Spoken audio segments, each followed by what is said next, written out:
Welcome to Shree Learning Academy. Our today's topic is penetration testing. So let's get started. Introduction to penetration testing.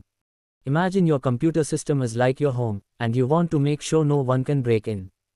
Penetration testing is like inviting a friend over to try and find all the ways someone could sneak in, so you can fix them before a real burglar comes along. The goal is to discover weaknesses by simulating what an actual hacker would do. Active reconnaissance, the direct approach. Let's say you're trying to find out how strong a fortress is. One way is to walk right up to it and take a good look, maybe even poke it with a stick. This is similar to active reconnaissance, where you engage directly with the computer system you're testing. Example, you try out different passwords to see if any of them allow you access to an account on the system. Port scanning, checking all the doors and windows. When you are trying to find a way into a fortress, you'd check all the doors and windows to see which are open or weak, right? This is similar to port scanning in a computer system. Ports are like doors into the system, and by scanning them, you find out which are open and what they lead to. Example, a penetration tester might use a tool like Nmap to see which ports are open on a network, and whether any of those might allow unauthorized access. Passive reconnaissance, the stakeout.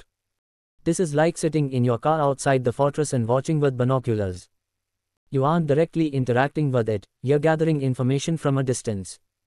Maybe you see a guard change shifts, or you notice that one door is used more often than others. Example, you might look at the company's LinkedIn page to see if they've hired new IT staff recently, which could mean they're upping their security measures. Pivot, the bigger picture. Suppose you find one small hole in the wall of the fortress. You crawl through it and discover that the small hole leads to a much bigger area with more opportunities for further intrusion. In cybersecurity terms, this is called a pivot. Once a single vulnerability is found, it's used as a jumping-off point to find more.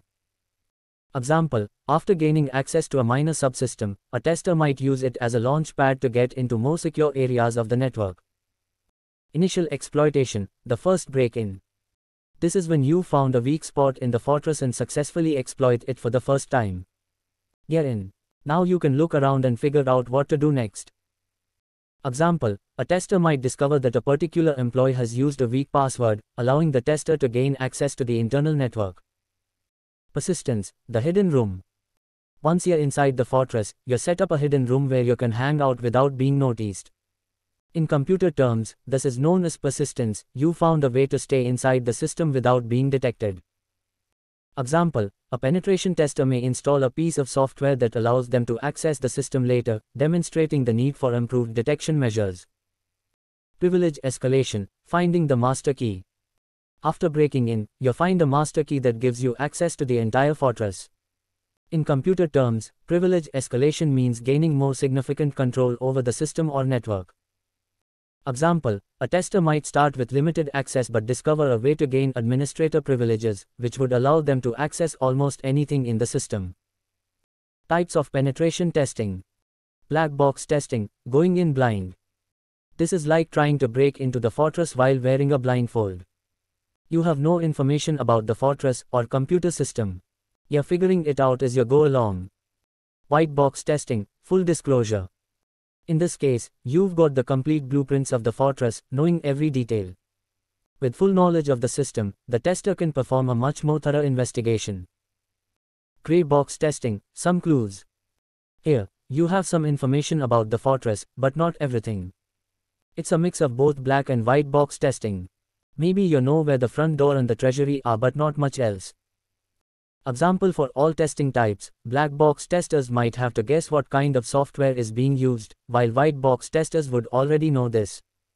Gray box testers might know some of the software but not have details about how it's configured. Conclusion. Understanding penetration testing is all about understanding how to find weaknesses before the bad guys do. By simulating different kinds of attacks and using various methods to gather information, testers can help organizations strengthen their defenses, much like how discovering all the weak spots in a fortress can help protect it from future invasions. Thank you so much for watching this video. Do check out the written explanation on our website and don't forget to take this quiz based on this video. The links are in the description box below. Subscribe to our channel to watch more interesting videos. If you have any doubts, do let us know in the comment section and we will try our best to solve them for you. For private coaching, do contact us by visiting shreelearningacademy.com or on WhatsApp. See you in the next one.